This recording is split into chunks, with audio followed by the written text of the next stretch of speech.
right. Good morning, meat suits. Welcome back to Read and Weep, a podcast about movies and friendship. This is the final month of Season 5, Kevin Bacon's Exquisite Corpse. We're just four teenage boys with a telescope who are playing a very long movie-watching game. And I'm going to just do this up top. Major trigger warning for this episode about self-harm. The title of the movie, The Virgin Suicides from 1999, is not a metaphor. I was disappointed to learn it is as promised. So not all were virgins, though, if that helps. Right. I guess the second word was negotiable. I was especially disappointed when I found out that the S was also required, because I had forgotten, because there had been the one early on, and I was like, maybe that's all of them. So we're gonna talk about it a lot in the second segment. So you can stick around. The first segment is just gonna be plain old dumb. You're fine and safe there. But if you want to skip the game this week for that reason, I would totally understand. But let me introduce you to the show. I'm your host, Alex Falcone, recording as I always do, as I frequently do at least, in North Koreatown, Los Angeles. Joined, as always, by @Anthony Lopez Part 2 on Twitter. He's in Southeast Portland. He's going to come to your house Sunday to watch The Tube. Then he's going to ask you out. It's Anthony Lopez. Hell yeah. I often think when I do this show, how will I remember all of you and talk about all of you 20 years from now when I'm reminiscing on my time? Yeah, if I'm just 20 years from now, after we stop doing this podcast, I think I'll look back and say something like, I knew the podcast boys were really dudes in disguise. They understood love and even death, and that my job was merely to create the noise that fascinated them. It's great to be here. Your noises fascinate me every time.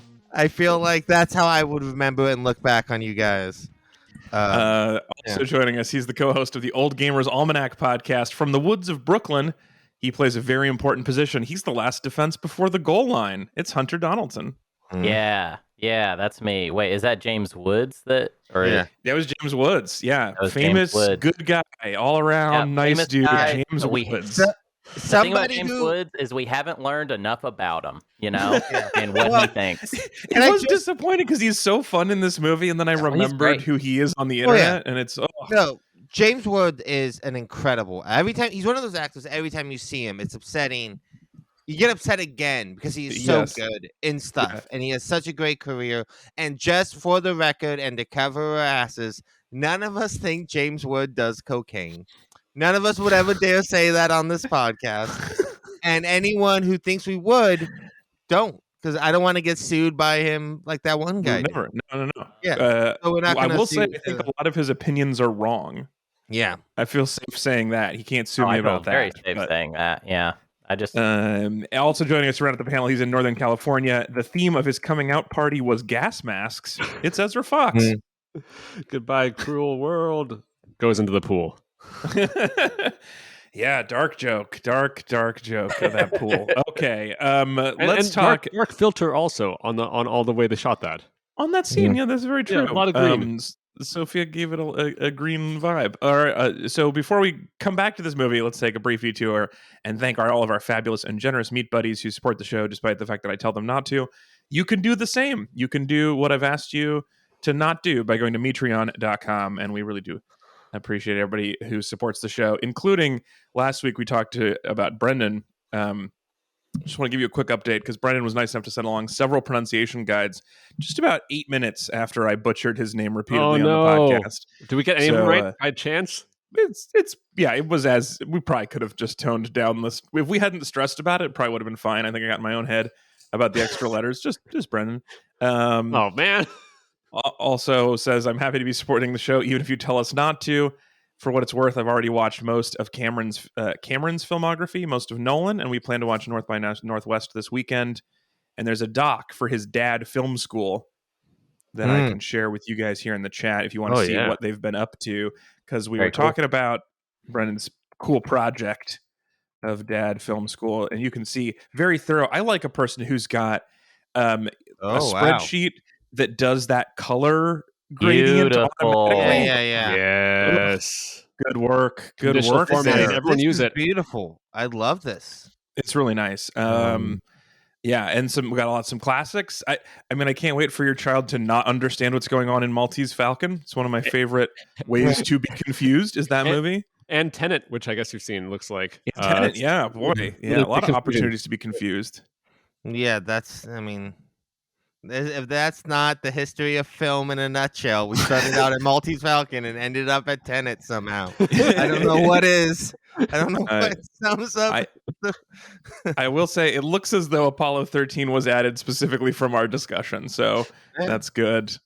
We were able to work that in. You can see our as good at the as bottom are not as color coded. So yeah, it's definitely as good as something like Euro Trip and Love Actually, which is also on this list. Well, you gotta watch those. Yeah, I mean, Apollo 13's in good company. This is very, very impressive. There's a lot of good stuff in here. Yeah, it's a fun watch. You can join Brendan and all of our meat buddies, Metreon.com. All right, now for segment 1, the news. First, let's check in with our intrepid donut reporter, Ezra. Ezra, what's going on in the news this week? There was a thing. Yeah, there's a reason to share. Okay. Okay. So I don't know if you know, there's something called Monday was taken over by Cybermen. I think we had a Cyber Monday. Yeah. We were all typing with one hand on Monday. But also, my dirty millennials know. There's a Santa has a. There's a thing called Santa, and it has a bake shop. All right, and at Santa's bake shop, you can eat a Santa belly.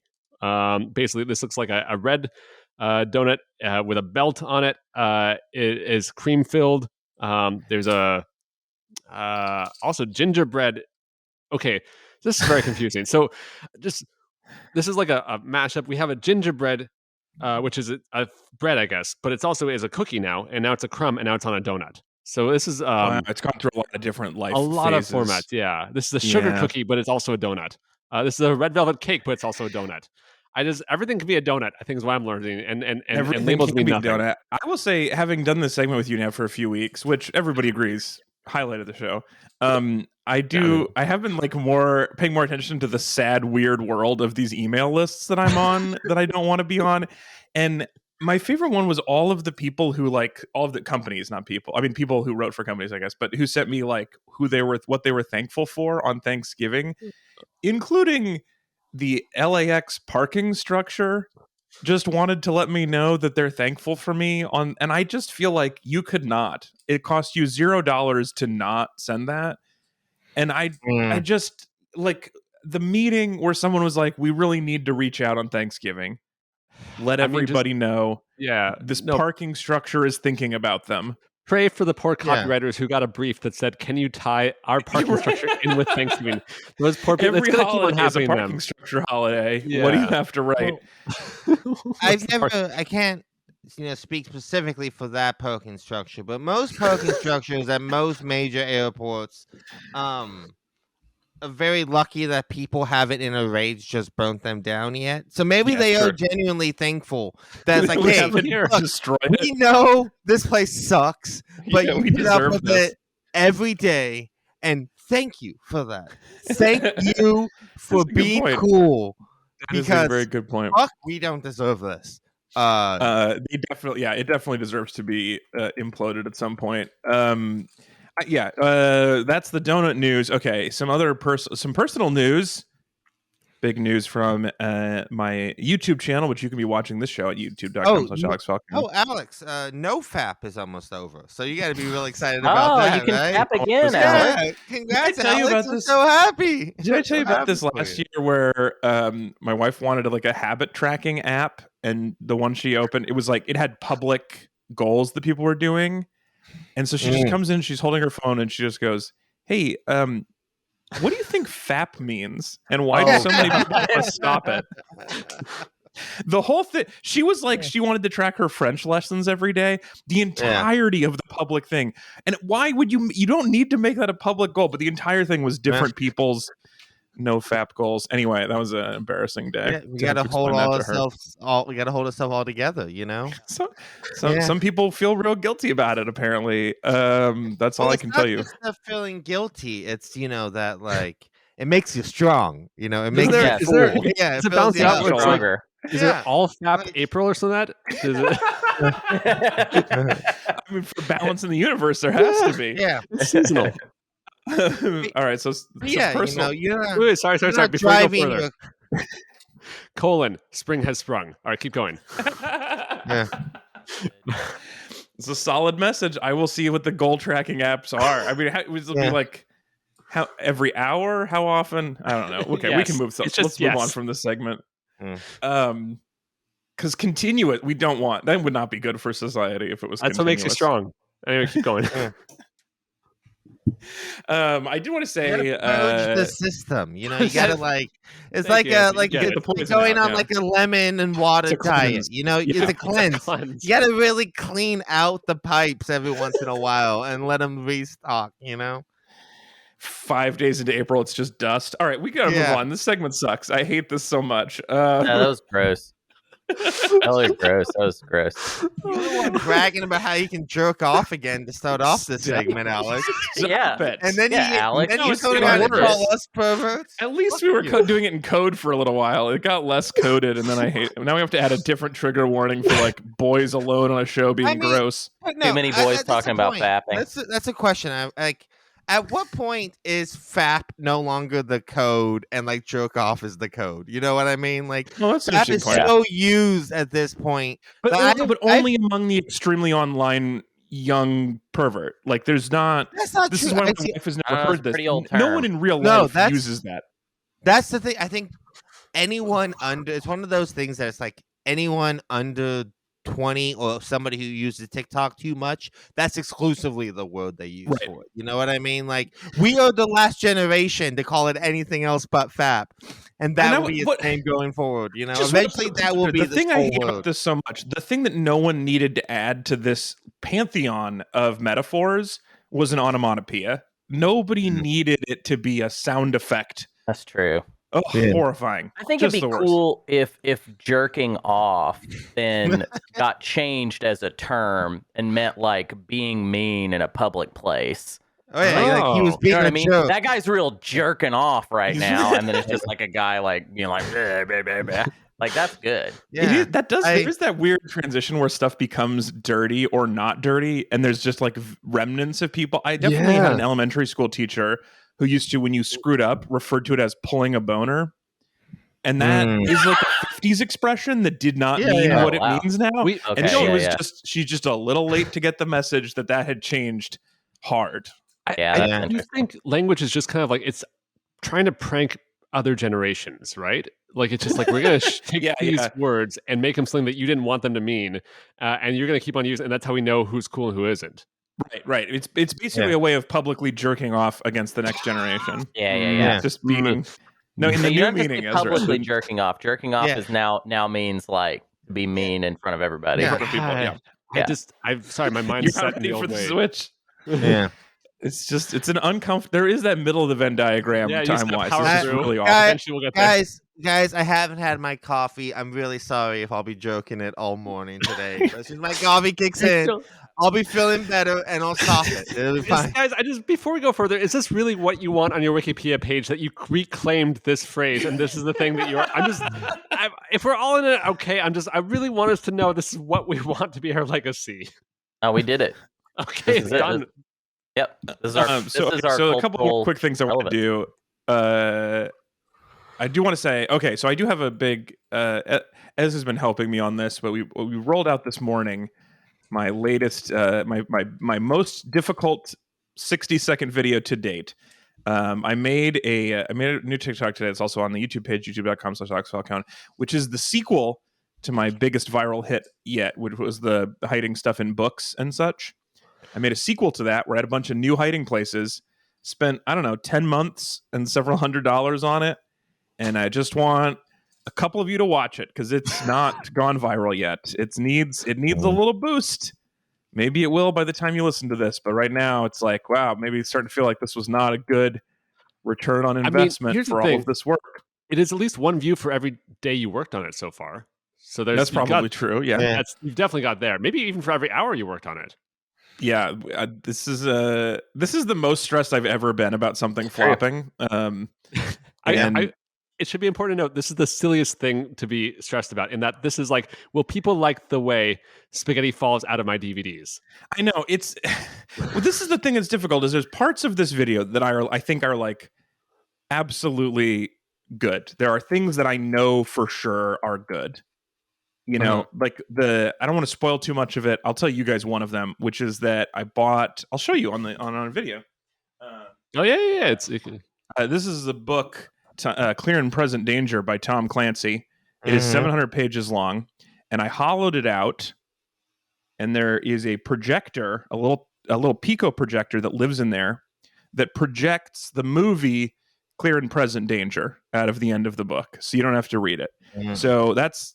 And also, as you can see on the video, I'm trying not to spill it, but there's a popcorn compartment too. So you can eat your popcorn out of the book that is projecting the movie of the book itself. And I feel like that's a win. I'm proud of that. That took a lot of time, cost way too much money. But then there's a bunch of stuff where spaghetti's falling out of DVD cases, and I just don't know if anybody would like that. I don't think they have a reason to. Do we want to do some workshopping real quick? Because I'm looking at the title of this YouTube video that you've put out. Yeah, I'm just going to read it to you. I'm going to see if you notice anything about it. Don't say it. No, I'm embarrassed now. Oh, okay. Well, I just feel like you could just change the title. Like, we could change the title right now to something that tell me. just magnetizes clicks. The title is Nothing to Hide, like the sequel where you put the 2 in the thing. And the first one was called Nothing to Hide TO. So I was trying to do, I was trying to do a little, I get it. Yeah. Too Furious, I like it. I love the it. Streets. I love it. Famously, but, a sequel that doesn't care. The algorithm wants you to Yes. name stuff like the most obvious thing. So, Yes, that's true. If you're, if you just want it to be called that because that works for you, then whatever. But the algorithm will So treat what it would better if you? it's How would called, like, you? Insane jerking man off hides around spaghetti town, in weird places. What would you call it, Hunter? Besides Insane Man Hides Spaghetti? I like Insane Man Hides Spaghetti. Who came up with that? Ezra just said it just now. I think Insane Man Hides Spaghetti is pretty good.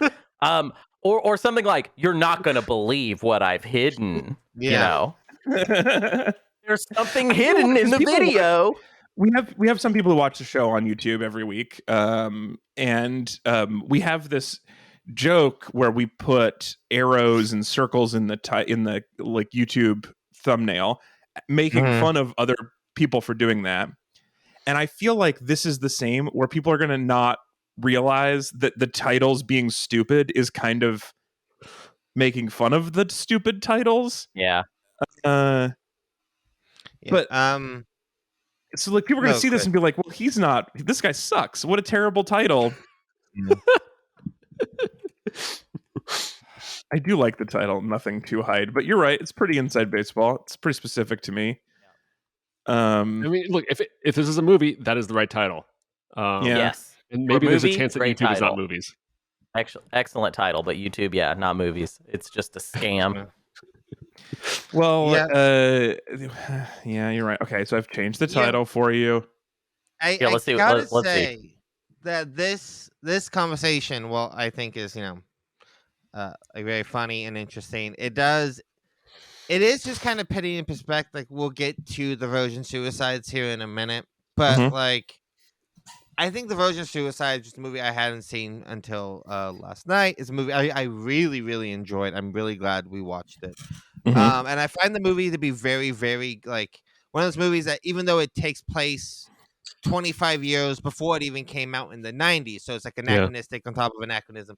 It is a movie that is incredibly relevant to, I think, every generation that will come after that movie. Like 20 years from now, teenagers will find something in this movie that is like very, very relevant. And the movie just got me thinking about what kids kind of go through now, and watching you, a grown man who has success in his life, and like has other avenues, and like your stress that is coming from a YouTube and TikTok video not getting the metrics you want.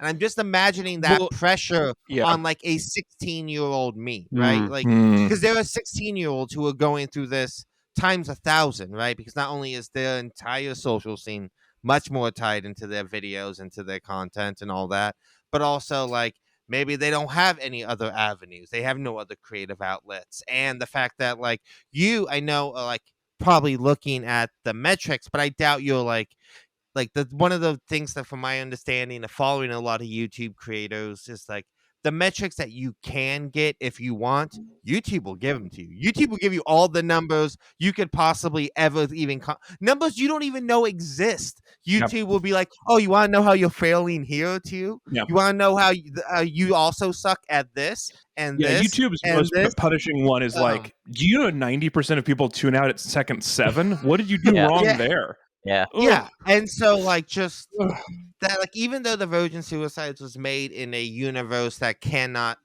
or at a time in which people could not even comprehend or imagine the pressures that are put on teenagers now. That's why I thought Bo Burnham's 8th Grade, which is a really good movie from a few years ago, also really captures sort of this vibe to it. But yeah, I don't know. Just watching you be anxious.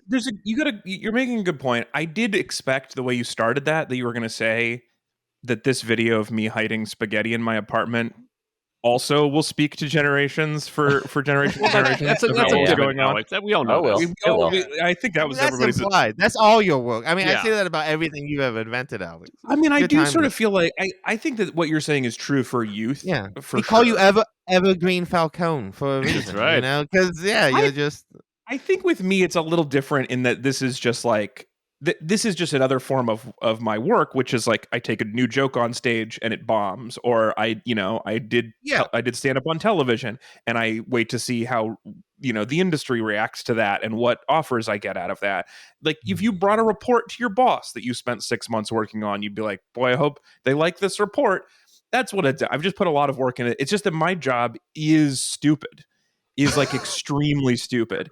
But I think the same thing would happen if you were like, oh, we're trying to like read the atmosphere in the boss's conference room as they discuss this report. I'm doing that with like TikTok numbers. Yeah, but also what I'm saying is like, imagine you at 15 dealing with this. Like when you, if I had, maybe I would be good at it now. That's the problem. Yeah, I had all the wrong pressures as a teenager. But like, I just think about being a teenager itself is like essentially, your brain is at war with the rest of your body, and like happens with 10 years. Okay, we'll come back. We'll talk about this more, the youth stuff here in a second. I want to say one last thing before we leave from this, which is just that if you're watching on YouTube at youtube.com/AlexFalcone, you could also see behind me my products from my last two. I can't figure out how to point at this correctly. No, you do. You got my poster. Yeah, that's better. There you go. You got my poster from Fochella, which we talked about before, which is the fake band music festival that I've been working on. So that's there. And then above that is the wall safe. And I really was expecting this to be the Christmas present of the year. This is the one that Arnold Schwarzenegger is knocking people over to get. But it looks like a wall safe, but it's a sticker that you put on your wall, so it looks like you got a wall safe. But then you can peel it back off, not harm your paint. The wall safe. I think it would have been, but then that like actual transforming Optimus Prime came out a few weeks ago, and that is really stole your difficult. thunder. We're behind on that. Yeah. All right. Let's talk about this movie in segment 2, The Game.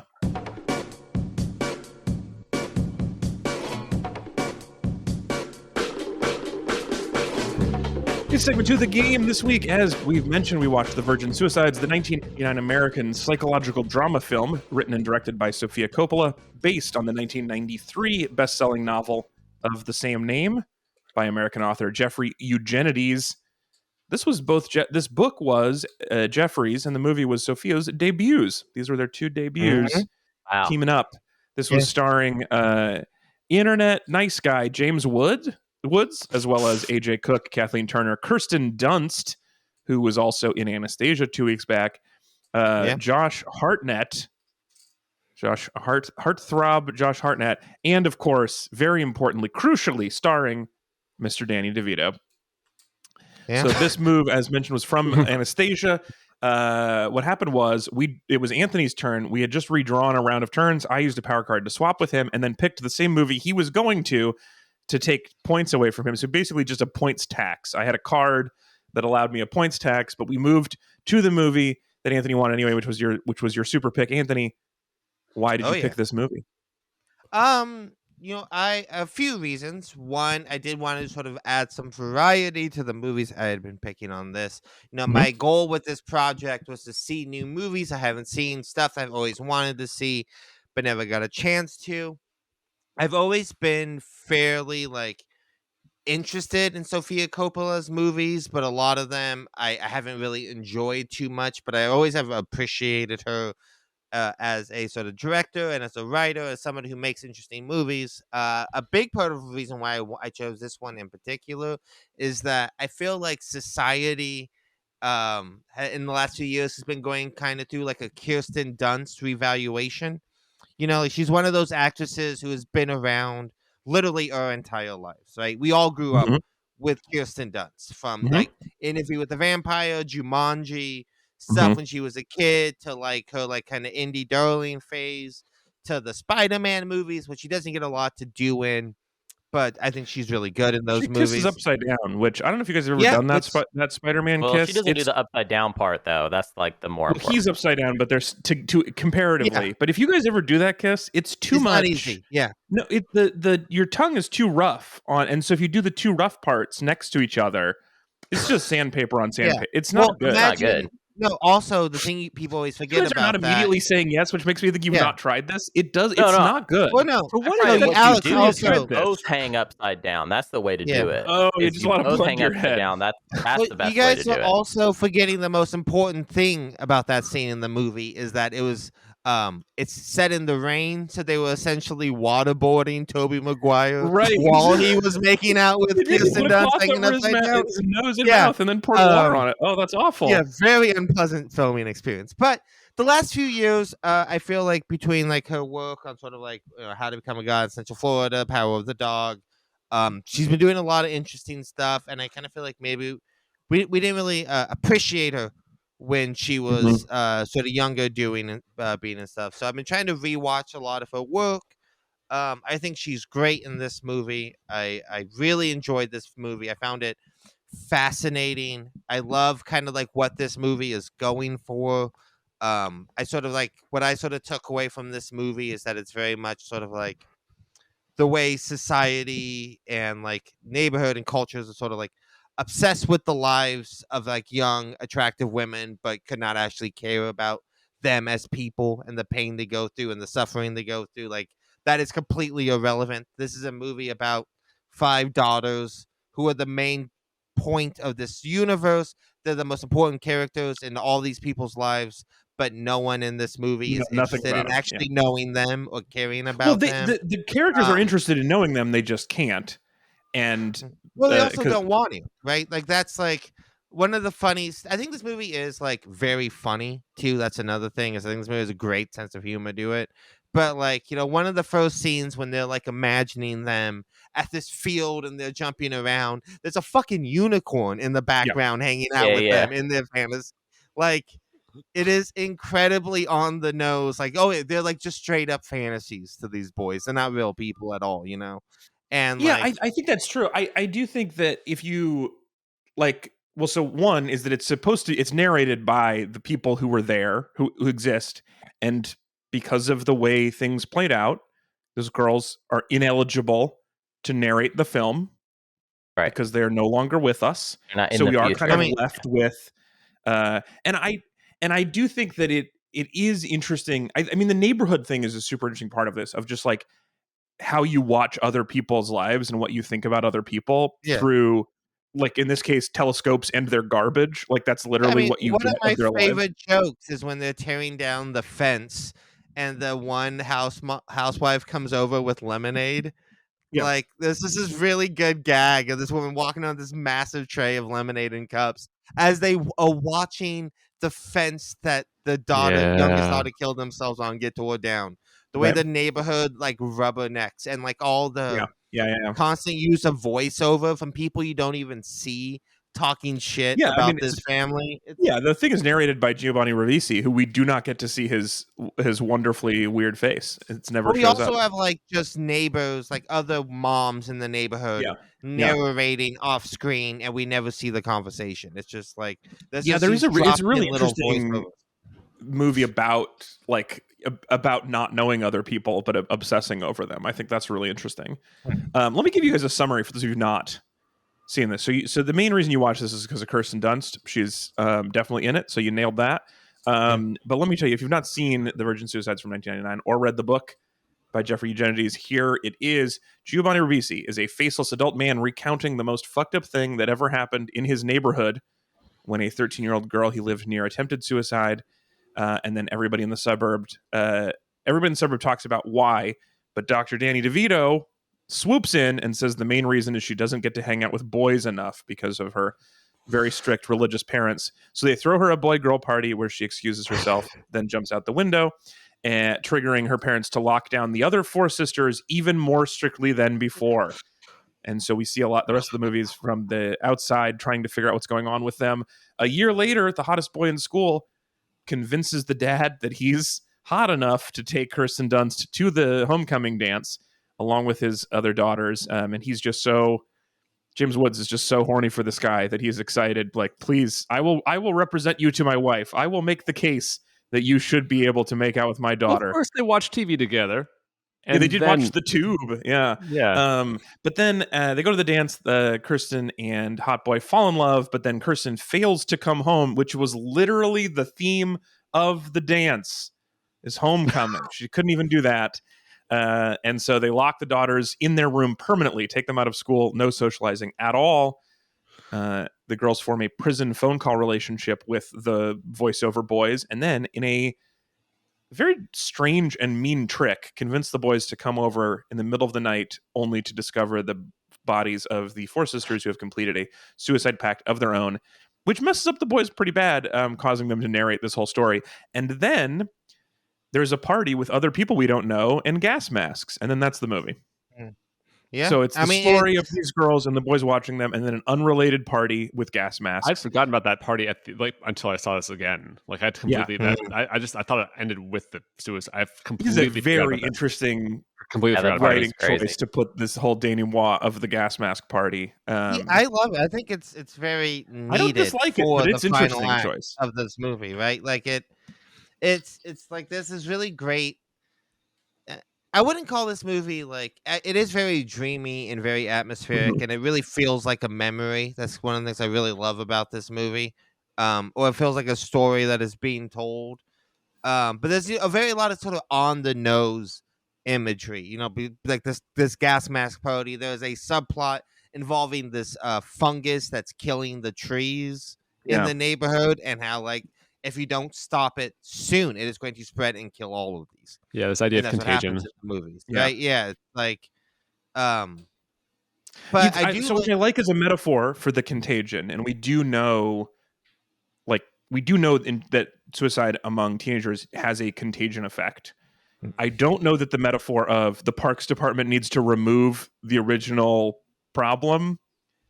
The metaphor stops there. I don't think Parks and Rec should send a truck and 7 chainsaws to take the 13-year-old girl who had the first idea of this and remove her from their house. Well, that's not what it's not saying the girl is the reason. It's the rot is coming from within the house. It is the environment. It's these things that create the scenario for this to happen. It is not the little girl who killed herself is the rot. She is the first tree to die. No, but the tree is also not the rot. So she is just the vessel that is holding the contagion.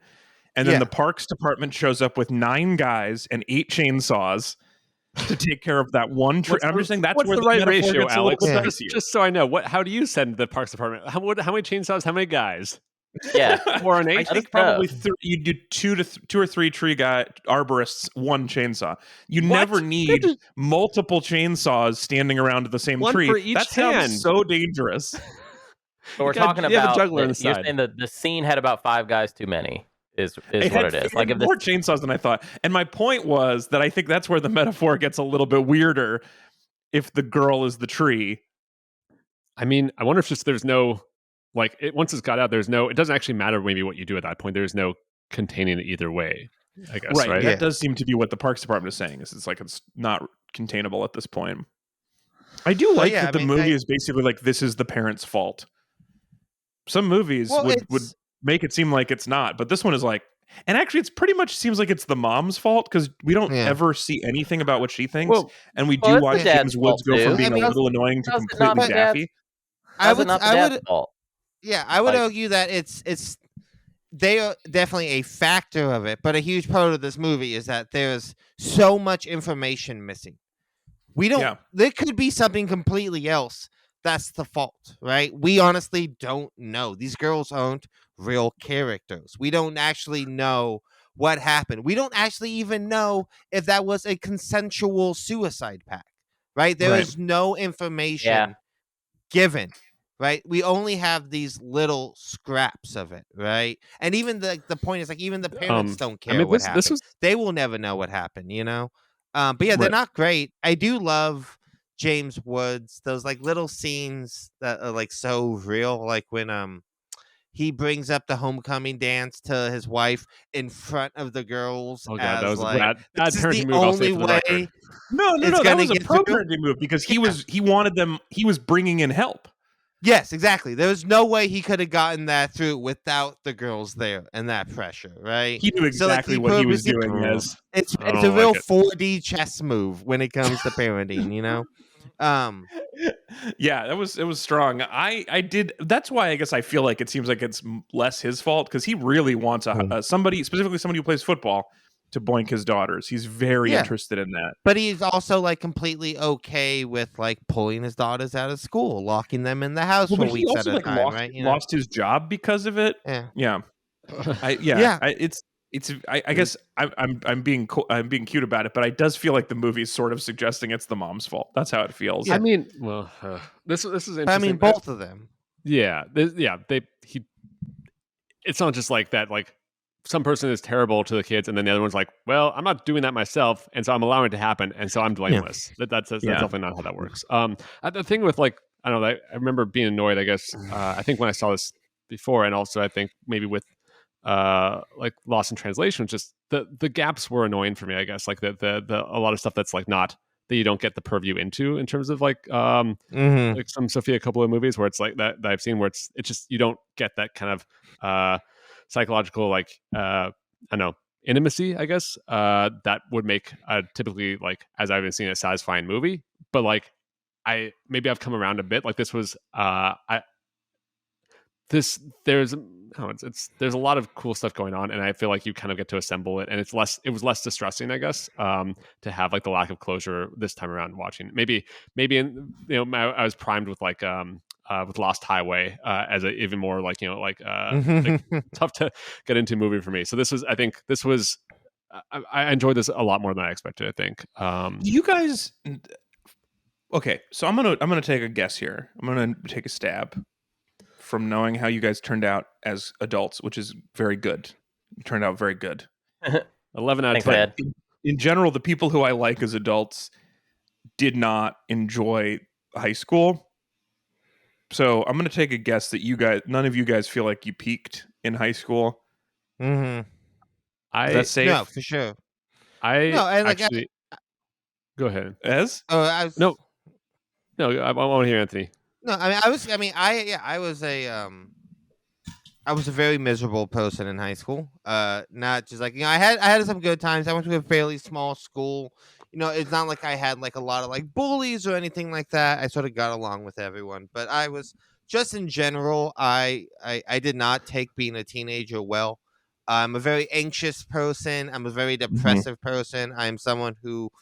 I think one of the reasons why I sort of related to this movie in a way is like I'm somebody who has suffered from suicidal tendencies my entire life. I've had when I'm very, very depressive, I've had many thoughts and a few attempts on sort of hurting myself and doing things I'm very, very glad I didn't do, especially when I was younger. When I was a teenager, it was really, really bad.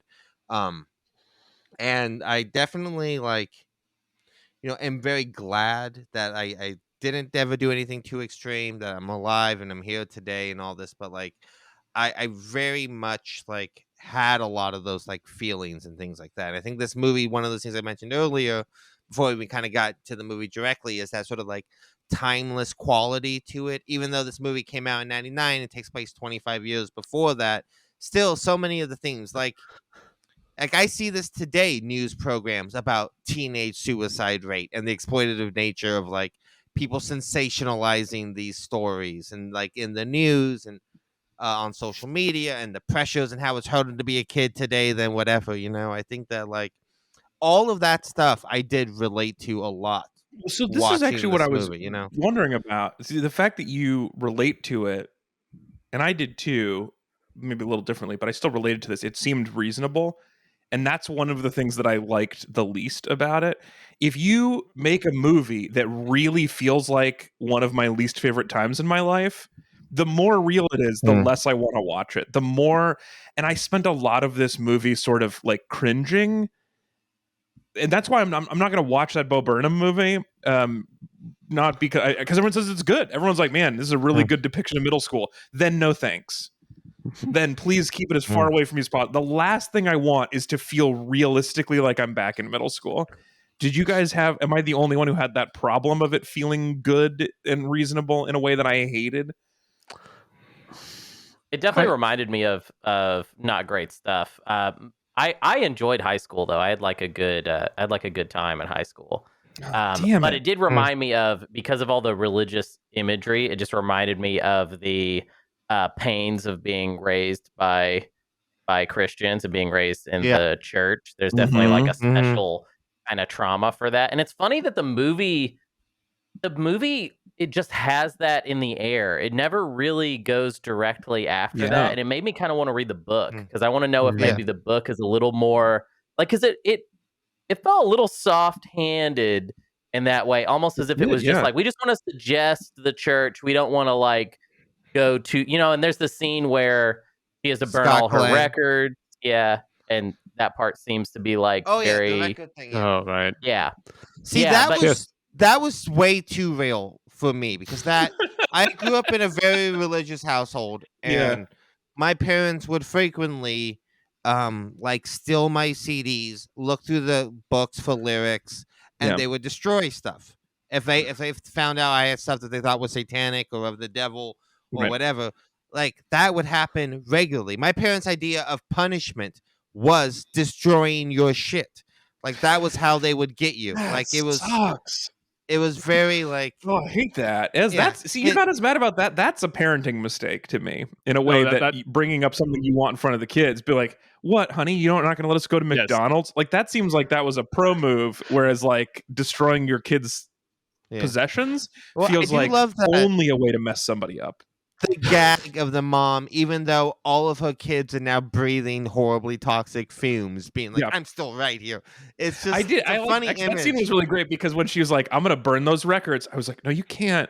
No, there's too much smoke. They're not going to just do a scene where she burns records and it's fine." And then it created an airborne toxic event, and I was relieved. I mean, I guess there's a lot of imagery, right, of that, like of the air you breathe in this, right, where it's like they talk about sort of like that container being out there, right, and like multiple of the sisters. Mom's religion is creating a toxic air inside the house.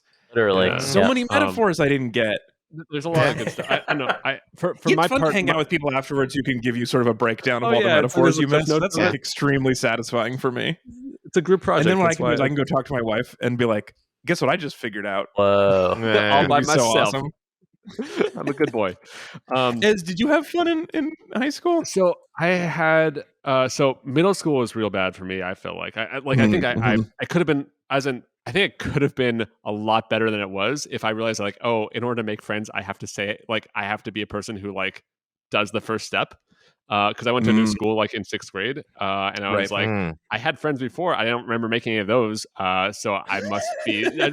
So it must just happen. And like, if I had like been down, if I had been cool with any situation except just wanting the most popular kids to invite me over apropos of nothing, if I had been down for anything else, which is like saying yes to the invites from people who were like not like popular, or alternatively just like trying to make a friend, actively inviting someone over to my house, I think I would have had a great time in middle school, or at least a lot better.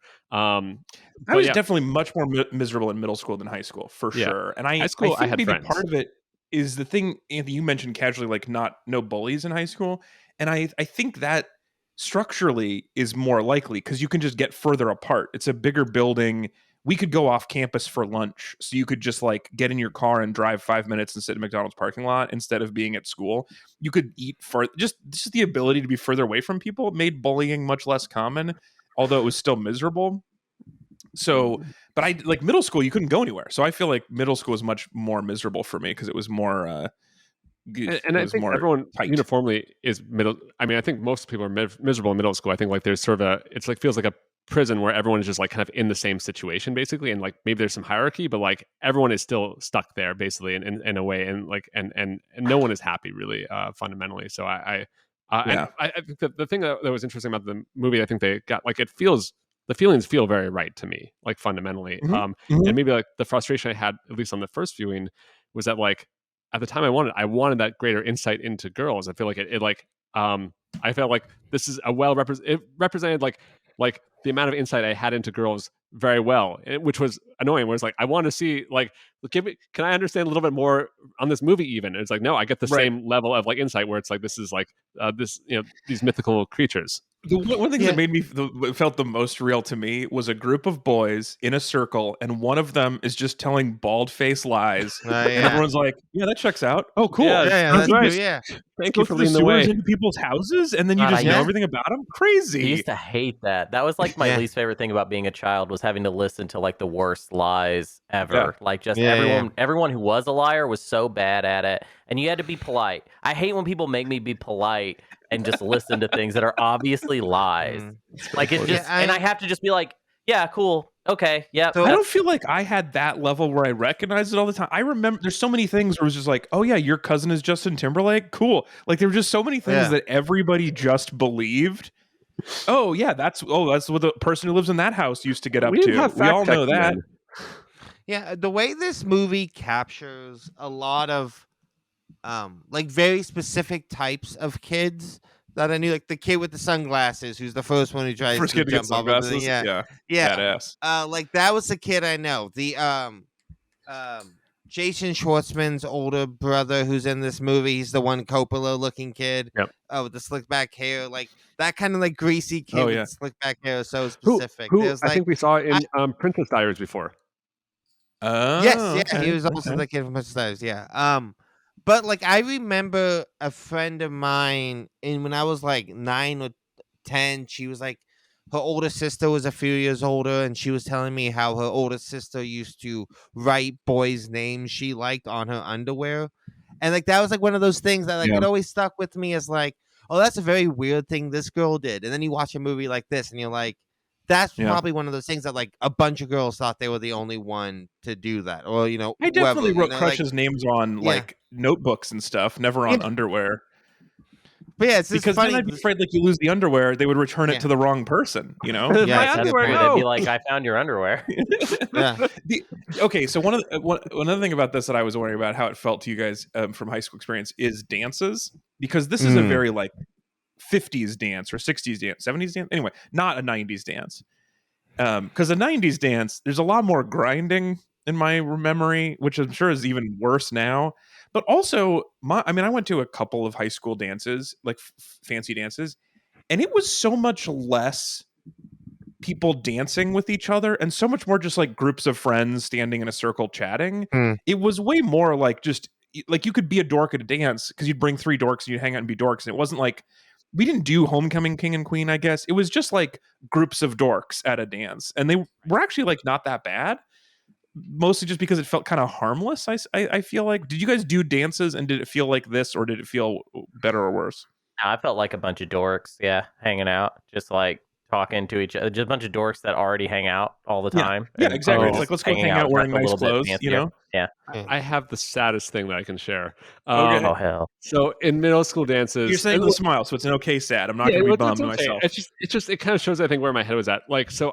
I felt like very much like an outsider for a lot of middle school. Like not so like I had this thing where I kind of like self-narrate maybe a little bit, where it's like you kind of like are watching it where like other people are doing it. And so I'd like there's one point where I was like walking around seeing people doing the slow dance, and I would see the people coupling up and I was like good for them. That's nice that happened.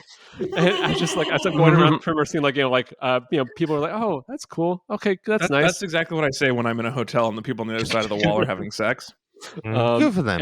That was the best I could do, I think, at that time. Where it's like I felt like I did not have like the closest to people, that I wanted, but it was like, oh, okay, that's good. That's nice that they have that. Okay, good. And then back to the side. I also feel like by the time I was in high school, people would they could just go drink and do drugs at other places. So the idea of like sneaking under a table to drink is like, well, but why not just do that at the house? Why didn't they just do it at the party? All the other times they were doing that. So that feels weird about the 70s part of. Can we take a few minutes? Oh, yeah. Go ahead. One more thing on dances, which is, can you guys now? Because now we're the other side. We're James's Woods' age. Time for our group session at 6:00, right? No. It's time for us to go chaperone a high school dance. Oh. How wild would it be how fucking bizarre must it be to stand at a high school dance as an adult today? I just can't wrap it. The high school teachers who have had to chaperone a dance, please write in and tell me how weird it was, because that seems like just watching kids bump and stuff just seems so awful. Yeah, it does seem miserable. Doesn't it seem like the worst place? I can't imagine how unhappy that would make me. I used to work for catering at the Oregon Zoo, and people used to there would be prom season would happen there. Yeah. And so it was just it would be like a solid, I don't know, like 2 or 3 weeks of just like proms every weekend. And yeah, so I've sort of experienced that. It's humiliating for yourself and for them, but they don't know that it's humiliating. Just to be the older person having to be near it feels embarrassing, even though it's not anything you're doing. Is humiliating. Like no human should have to see it. It should happen in like a black box, like deep underground, And the prom DJ. I mean, can you imagine being a prom DJ? That life must be hard. I've met wedding DJs who I liked it in person, and even then I'm still like, man, I know what you're like at work, but I cannot imagine a high school prom DJ. That sounds... Weddings are all right. I mean, I like being at a wedding. Most weddings are okay. Yeah. Some weddings are awful, I'm sure, but 100% of proms are traumatizing. You know what I mean? The most horrible gathering of folks you can imagine. You also have a lot more latitude with wedding music than you do with prom music. Absolutely. You're very limited to 10 novelty songs from before the kids were born, and then only music of the last 3 years, right? That's it. You don't get a lot of variety being a prom DJ, I would imagine. My favorite thing at every wedding I've been to, because of the age that we are, is that every wedding plays Hey Ya, and everybody runs out and dances, despite the fact that song's one thesis is we're not wedding people. Right. It's just the most not wedding song. Wait a sec. I thought the one thesis is that you should shake it. You should shake it. That is true. But why should you shake it? Because monogamy is impossible. That's the point of that song. Right. But it's at every wedding. Anyway. Let's take a moment. We need to talk about my dreamboat scumbag, Josh Hartnett. Oh yeah. He is...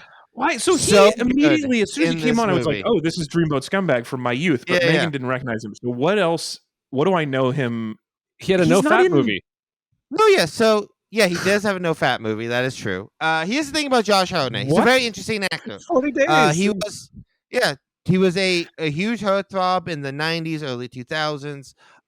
He could have been one of the biggest movie stars of his generation. He's one of those guys though who purposely quit acting because he had made enough money and he kind of just wanted to raise a family, and now he just does stuff where he wants to do it. But good for him. Josh Hartnett was Warner Brothers' first choice for Superman and for Batman. Oh wow! Dude, what a scummy Superman he would be. Yeah, that'd be weird. What a filthy, dirty little Superman. The amount of roles that Josh Hartnett famously turned down in the early 2000s, it's staggering. Every big vehicle, he could have been huge, but he was like, no, I want my family. I have a lot of money already. And he does TV every few years now. Right. But, he was everywhere in the 90s. He had a huge run from this to The Faculty to a bunch of I remember The Faculty. Yeah. He was also in that terrible Pearl Harbor movie. Yeah. Yeah. That's the thing. Oh yeah, Pearl he had Harbor. an interesting career. I really think this movie is like really captures his essence very well. Like he is so perfectly cast, and his introduction. I love the way it's going with that sort of like dreamlike memory quality. The way Trip, Josh Oden's character, shows up. Have you ever been like 20 minutes into telling a story and then you realized you forgot to introduce a major character? That is how Trip is introduced in this movie. He's like halfway through the movie. There's literally no mention of this guy. And then it's like, oh, Trip. I got to tell you about Trip real fast. So they like catch you up. You get this little montage about this guy's life. And then like he becomes a major character until he eventually just vanishes, right? Like he has this huge impact on this. He's a huge pivoting point for these girls' lives. But yeah, I think he is so well cast in this movie and is so funny. And like there's like all these great visual gags. Like when he shows up late to class, the smile the teacher gives him is so fucking funny. Yeah. Because it's just this montage of just every girl he runs into just like not being able to deal with how cute he is. Yeah. And this like in the background, how big this teacher smiles at this guy coming in the class 20 minutes late. It's just such a great gag. It's so funny. It's solid. It is solid.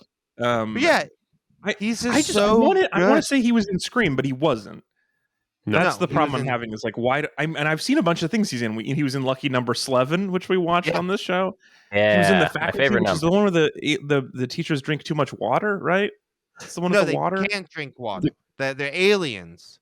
But they need water. So you can tell they're aliens because they drink too much water, I think. It was too much or it was too little? Yeah, I think it was too much. I think, and then one of it, like the final boss is in a pool. Oh yeah, I think it checks out.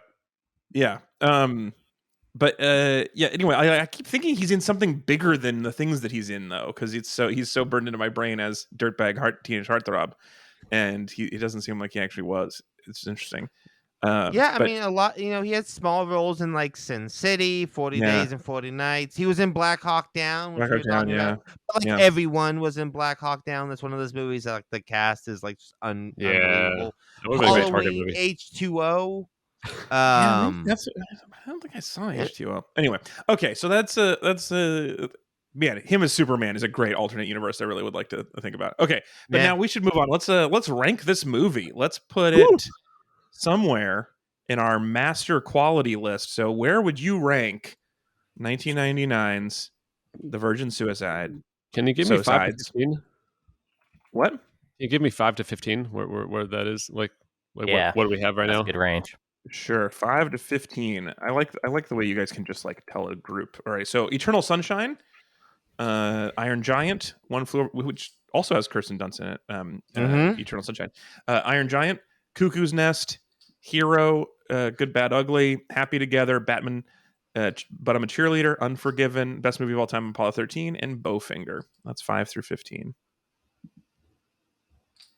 I kind of like this kind of clumped together in that Happy Together, But I'm a Cheerleader, all kind of the same era.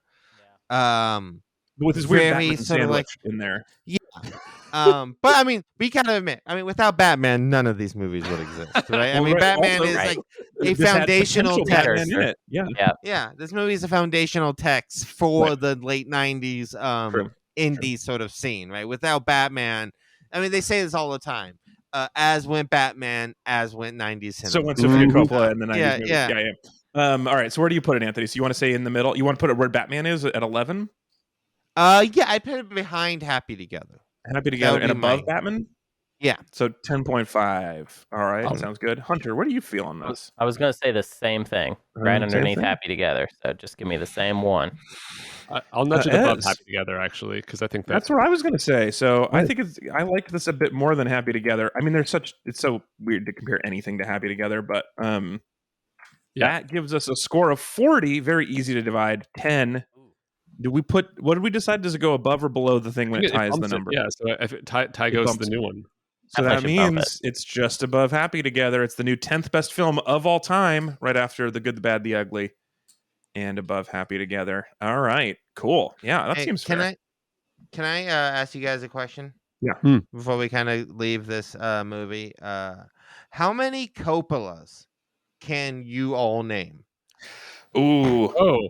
Okay. Wait. I think 5 then. Wait. No. All right.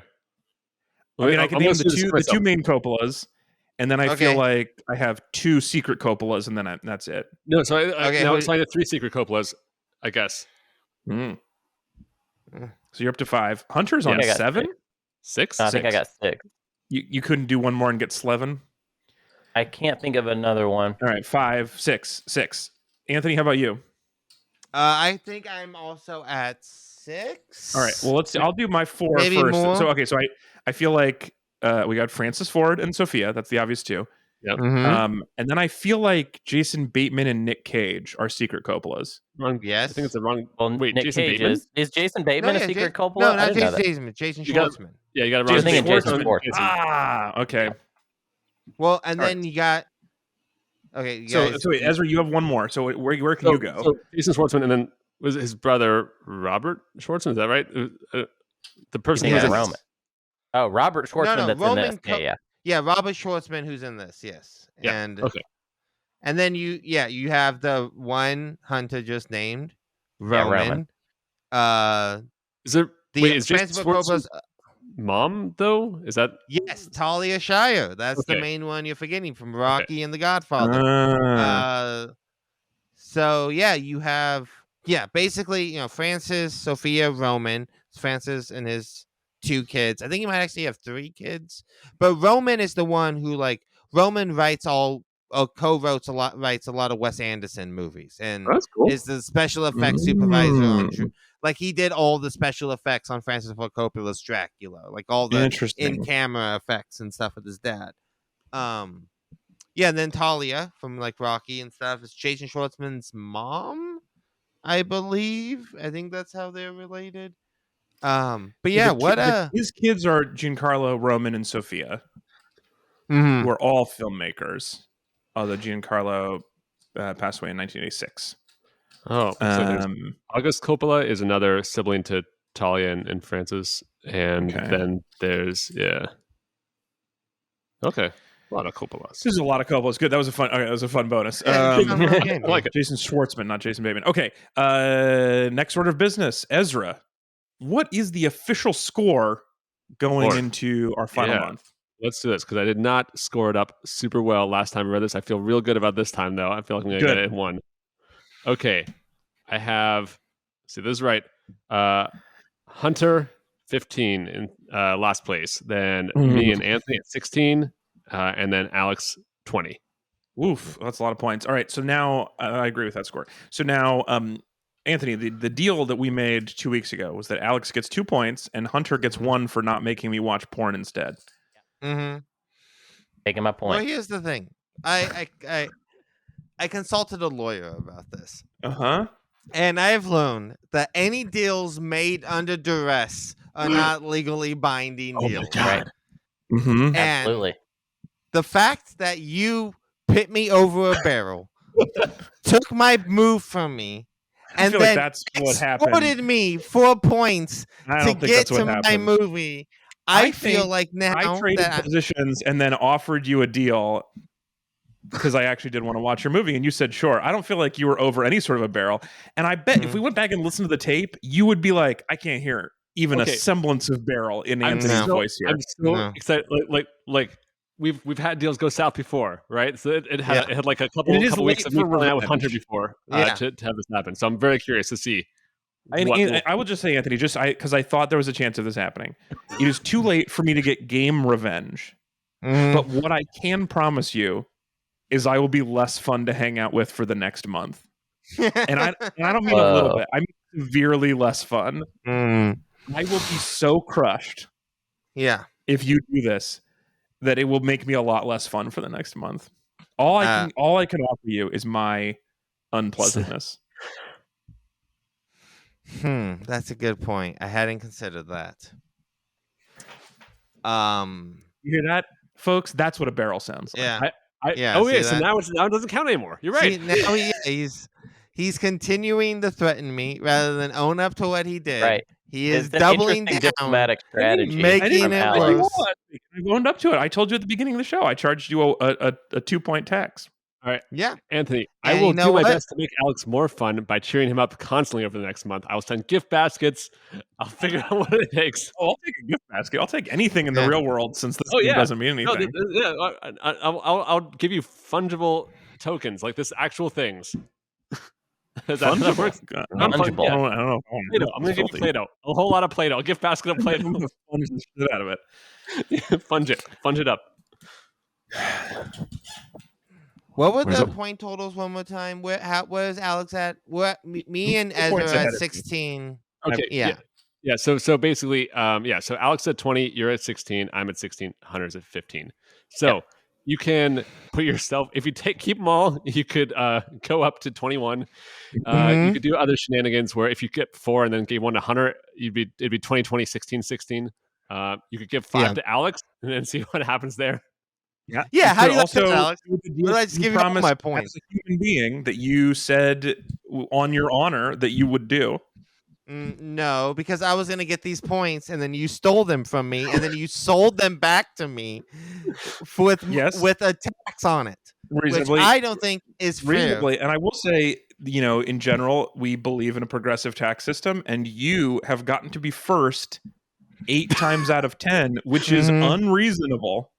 7 times out of 10, which is absolutely unreasonable, and it is only fair that somebody get a tax that gets a point that they earned with cards instead of with the luck of the draw that you would have gotten here. Look, we all know the drawing is a meritocracy. All right, I've gone first because I've worked hard for it and I deserve it. I mean, that's and my card also meritocracy. Yeah. Check out. A skillful play of cards at the right moment is what put me in this situation. Guys, this is really stressing me out. I would love to get an answer here. Yeah, but you know what? As you nailed it, I kind of like poetry. I like balance. So I'm not going to give Alex any points. Oh my god! I am going to honor ruin this for you, Anthony. I'm going to ruin this game. That's god! And I'm giving Hunter 1 point. I'm keeping the other 4. The game is now double tied, 20-20, 16-16. Oh my god! I feel like this is a good way to go into the last month. It's anybody's game. Not really, but sort of. No, I mean, yeah. If one of you two, it's really anybody's game. It's really exclusively your game, since you're the only one who because I don't have a turn left, and we're too far. Your game, Alex. Because Anthony gets to go again, and I don't. The game's over for me. I've taken my last move. I could give out no points, and then I would absolutely be my game, and it'd be mine to lose at that point. But I'm not doing that. But you're giving Hunter a point and refusing to take the lead on your own is just you acknowledging the guilty conscience of screwing me over for no good reason. That is how you feel bad inside. Maybe it's your religious upbringing coming back, but I can tell this is your guilt speaking by not taking the lead solo. If you believed this, if you thought this was the right thing to do, you would absolutely take all the points, but you don't. You know this is wrong. You know in your heart that doesn't really make that sense. you are being a fucker. I think it's just because Anthony knows that if I don't get my point, then I'll use my porn card on Anthony. So all of a sudden he's okay being threatened by you, but not with a deal he struck as an adult man with me, a human deal, an honor bound deal. Breaking the deal with you is different stakes because you're in the lead. So I'm not in the lead. So you're harmlessly far behind, which is funny. I agree. It's funny to give you a point, but Alex, do you have a preference between pears only, or do you like the edible bouquets, the chocolate strawberries? I don't like an edible bouquet. I've never actually gotten an edible bouquet, but every time I've seen one, I've been like, people don't want this, right? Do we really want weird shaped melon chunks? That's what I'm trying to figure out. I want this to be an actual gift, so look. You can get a sweet and delicious one from $60. It seems like a good deal on my part for a month of happiness. This is worth $60 to you. Oh yeah, absolutely. I'm curious to see. Two people on this show feel extremely guilty about what's happened. Hunter, you feel fine. Oh yeah, I'm fine. This is a good deal for me. What happened? I'm looking at my power cards. What happened to my porn card? I didn't use it. No, but it's on your cards remaining on the side. Right. Oh, okay, yeah. Because I had to give you a new card, so I had to move your other cards into your hand. Cool. I see. Everybody got one new power card, which will not do anything for me. Yeah, so not melon, and it's less melon. That's all I can say. Okay. Everything else up to you. Yeah. Do you feel my like only card that I have is a movement card, and I'll never get another turn, so it does not matter to me. All my cards suck. Well, you know what? I like that because I got a power code that says discard all and redeal all power codes, and I'm gonna play it right now. Oh my god, that card sucks. Yeah. Hey, you guys are just saying none of you are happy with your power codes, and I'm trying to help you out. Why would you do that? Ezra might be very comfortable. I had my game design hat on for a second, and I'm feeling like there's an issue with a card that makes us just throw all the cards away and redraw. All right, excuse me for thinking about this as a game for a second. Oh my God. I mean, that's brutal. That's a fascinating card to have come up just now. I don't care. I had crap, and I wasn't lying about that. I did have like utter crap that I wasn't going to be able to use, so it's fine with me. It just seems kind of dumb. No, but kind of dumb seems like game is dumb. We made a dumb game that's bad. All right, between 3 and 52. All right, new cards coming. Are you kidding me? So wait, do we get 2 now? I guess. Yeah. So okay, all right. Yeah, I know. There's a lot of. This is very stressful. If someone else gets that discard all and restart, please play this again. Oh man, that would. I hope I get it. I won't play it if I get it. I pledge this to you all. I'm gonna burn this down. I don't even care anymore. I care so deeply. I just what. Move to any movie containing at least 2 of the same stock sound effects. Hey, I don't know how you do that, but it sounds fun. Speaking of power codes, I would like to play another one. Well, I haven't even gotten mine yet. Let me get mine. I want to play. I just got some new ones. But I might get one that's like Anthony doesn't get to play a card or something.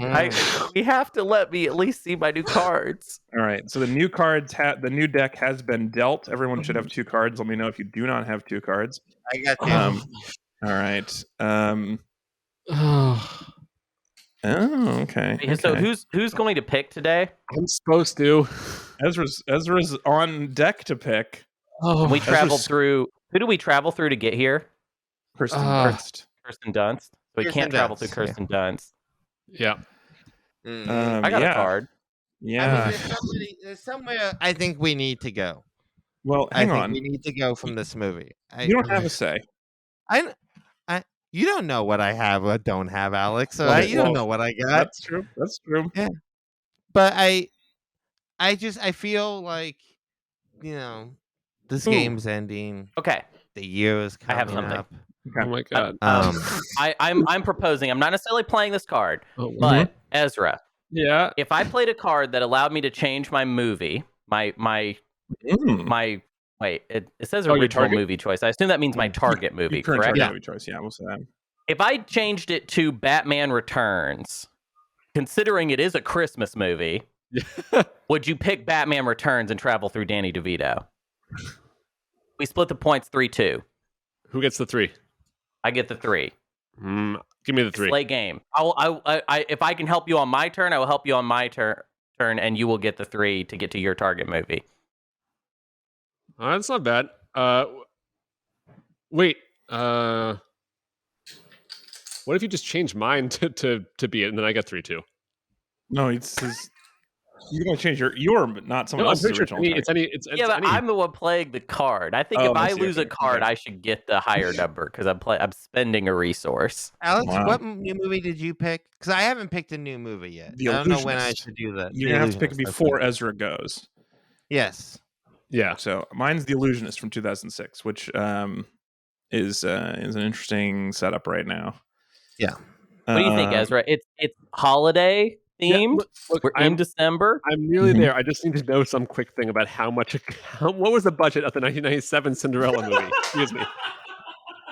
It's definitely way less than even something like the Virgin Suicides. I Would you guarantee believe you it? that. Actually, it was double. It was actually twice as much. Virgin Suicide was 6 million. wow. This is 12 million. Wow, So that's wild. didn't help me there. Okay. And then you go ahead and pick your one, and then I'll decide what I'll finish the business with Hunter. Yeah, so I think I was gonna pick something. You can also go directly to my movie from this, Ezra, if you want. But I'm thinking that, boys, like I said, coming up at the holidays, this is a big year this year. Something very important is happening in a few weeks, and I think we need to prepare. So, boys, pack your toothbrushes. We're going back to Pandora. I'm going to pick James Cameron's Avatar as my last movie. Well, the great news is we're not watching it, so. Oh, yeah? Yeah. I get a feeling we might be watching it next week, depending on some power code situations we got here. Oh, my God. Same stuff. But you mean after the one that Ezra's about, it's your turn, not, you don't think Ezra's going to pick it? Yeah, I mean, I think no matter what's going to happen, we're probably going to be watching Avatar in a week or two. So, buckle up, boys. Just I might play the porn card on myself so I don't have to sit through Avatar. There's definitely an Avatar porn parody. I guarantee you that one exists. It is better written and more interesting and fun to watch. I guarantee it. It's probably called This Ain't Avatar because that's what they're all called. They're like, just to be very straightforward. That's boring. Yeah. Yeah, there is a movie called This Ain't Avatar, so that exists.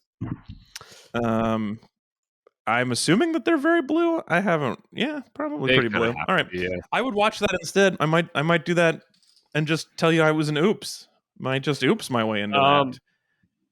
God, I hate that movie. Anyway, sorry, so that's your new movie. Anthony's picked his new movie. We've settled. It seems like dust is settled. It is Ezra's turn to pick a movie. Ezra. Okay. What is your pick? Hunter, are you going to do it? Yeah, I will if you're down. Yeah. Let's go. Okay. I would like to tell both of you that no one is trustworthy anymore. People are not what they seem. Here's the thing. Even people who you thought were your friends. And Ezra are in last place, and even I think we need to crawl at the bottom. I think Hunter. Look, Hunter knows better than to run back an old storyline of him stabbing me in the back. So I feel pretty good this time to trust. It would be you picking. Wait, or like he's got to change. Wait, how does this work again? So Hunter changes his pick to Batman Returns. Batman Returns, right? And then I pick Batman Returns. Oh, okay. You're Danny DeVito. Yeah. So he doesn't have to do anything. You still have to do the picking. Because you see him change. He has to change now. Yeah. So I have changed my movie to Batman Returns. Now, Ezra, what do you want to do? Okay. I am going to move through Danny DeVito.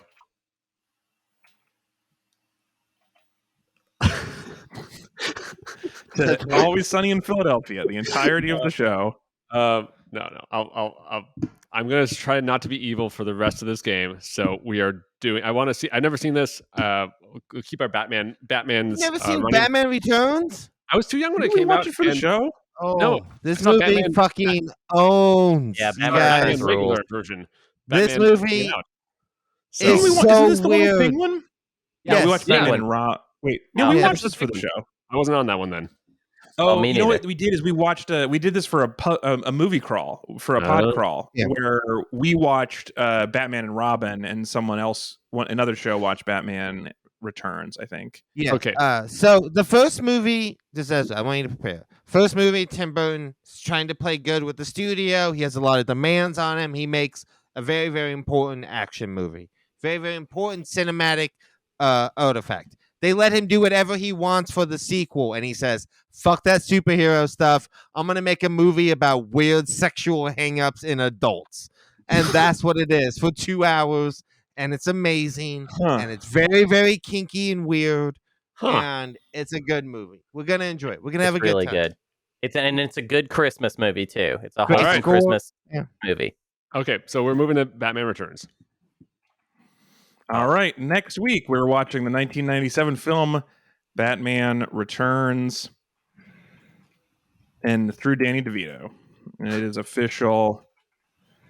All right. Well, you guys and your moves. Figure out what kind of gift basket is going to best make your month, Alex. I can't wait to open it on the air. All right, we have one more thing we got to do. We got one order of business, and that is an email from Hannah, our official pod librarian. Hey, Hannah. What up? Who says, I'm sure this will be super surprising to you, but I have a deep love and knowledge of the Romanovs. This is about Anastasia, obviously, that I didn't read last week because we were waiting for everybody to get back together. I don't love the actual people, obviously, but the legend, I do love. The real people are terrible. I have some real problems with the animated version of Anastasia, not because of the magic. Rasputin was a real weirdo, but because the real Rasputin was dead before the Romanovs were killed, and the timeline just drives me crazy. But this is information to us. The Broadway show fixed this by removing Rasputin and making the Bolsheviks the bad guys, specifically one guy named Gleb, but it's less cinematic. Anyway, I've read at least a dozen historical fiction books about Anastasia or one of her sisters surviving and about pretenders to the throne. So if anyone wants to go deep on this specific thing, I've got book recs. And I do think that is if there was like a motto attached to Hannah's, like an email signature just said, if you want to go deep, I have book recs. I think that is exactly what Hannah lives for. Specifically, if Ezra wants a book where you legitimately do not know if it's Anastasia or not, I recommend I Was Anastasia by Ariel Lawhon. It seems like it's told in two timelines, forward from the imprisonment of the Romanovs and backward from the death of Anna Anderson, who died insisting she was actually Anastasia. I know historically what happened, and even I was conflicted. I do like that ambiguity. P.S. Also very Ezra specific. I was a little sad to be called crazy and the devil for giving Ezra Cinderella as his pick. But also, I get it. I want to be clear. I'm pretty sure that was Alex doing that. I would not have said that. That sounds like Anthony to me. What? Well, someone play the tape because we're not listening to it again. No. We are sorry. Yeah, no, I have no opinion. I'd watch Cinderella. That seems fine. I liked your chaos. It just isn't good for you as a strategy for the game. It's certainly not the best movie you've watched, but it's also not the worst. It is definitely bananas, and I think at least one of Ezra's kids would probably enjoy it. I'm legitimately excited to see it because, like, Sarah and I watched the documentary of like their reunion, like 25 years afterwards. That's on Disney Plus. Wait, without seeing the movie? That's an interesting choice. I mean, it's cool. Like, I'm legitimately excited to see it. So, like, I very much do want to. And then lastly from Hannah, Alex leaning into the camera and Ezra doing haircutting ASMR made me cry laughing last night. So thank you for that. You can get all of this great bonus content for your eyeballs by going to youtube.com/AlexFalcone, and you can watch each of our new episodes there. We appreciate everyone who writes into the show. That is it for this week's episode of Read and Weep. We'll be back in next week talking about Batman Returns. It's time for Batman to return to this game. I mean, this is going to be... this is the most popular character of season 5, right? I mean, this makes Batman the most returned character, the most important franchise. Princesses count? We got a lot of princesses. Princesses and Batmen are both racing to be the most important. We got our third Kirsten Dunst also. This is the third time she's been in. I can't remember who it was who sent us all of that great graph work early on. Maybe it's time for some more data visualization. Some more graphs, yeah. As we get towards the end. But yeah, Kirsten Dunst is definitely going to be one of the most, the MVP actors of the series. Cool. Send us a mailbag podcast at read-weep.com. We love hearing from you via email, and we appreciate all of our meat buddies, including those whose names we say wrong. You can go to metreon.com. We really appreciate all you supporting the show. Thank you for being here, Hunter. Yeah, thank you. Anthony, great chatting with you. I'm really sorry, buddy, but it had to be done. It didn't? That's the part where I know you feel guilty because you're saying, I think that's your guilt speaking. You know, it literally did not have to be done. It could have not been. No other way it could have shaken out. I'm sorry. Could have been very easy to give me 1 point even and let me preserve the lead that I worked so hard for instead of taking it away for no other reason than to hurt me. Alex, in the words of your favorite character from your favorite movie, Anthony is inevitable. Oh yeah. I don't think he is. I think he's in for some treats next week when he finds out what power cards I've got. And thank you, Ezra Stone Cold Fox. Thanks for joining us. You guys dodged a bullet. The thing I would have picked was going to be bonkers. It was Quantum Quest, I think is the name of it, which was a movie partially produced by NASA with Hayden Christensen's voice in it. And it's like this lost cartoon. It's like only 50 minutes long. It's on YouTube. Huh. That's where we would have gone in the alternate version. Interesting. Did you guys notice that Hayden Christensen was in this movie? I don't know who he was still. No, I don't know who that is. He was one of the boys that took the girls to the prom. There's too many boys. Yeah. I couldn't Too many boys. All right, we'll talk to you next week as we wrap up our final month of season 5. Kevin Bacon's Exquisite Corpse. Talk to you then. Bye. Bye. Bye.